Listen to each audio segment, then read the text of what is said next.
Welcome to தாவணி culture.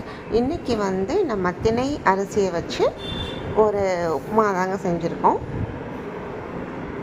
இங்கே பாருங்கள், திணை அரிசியில் ஒரு சூப்பரான ஒரு உப்புமா, நல்ல டேஸ்டியாக இருந்துச்சுங்க. இது திணை அரிசி மில்லட் தாங்க, கொஞ்சம் ரவுண்டாக குட்டி குட்டியாக இருக்கும்.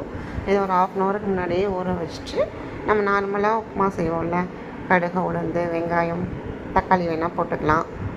போட்டுட்டு 1க்கு 3 அளவு தண்ணி வச்சுட்டு ஒரு 1/4 மணி நேரம் வேக வச்சுட்டா இந்த மாதிரி ஒரு உப்புமா சூப்பராக ரெடி ஆயிருங்க. இது அப்படியே சாப்பிட்லாம், சைட் டிஷ் எதுவுமே தேவையில்லை. அவ்வளோ டேஸ்டியாக இருந்துச்சு, நல்லாயிருக்கும், ரொம்ப ஹெல்த்தியும் கூட. இந்த மாதிரி நீங்களும் செஞ்சு பாருங்கள்.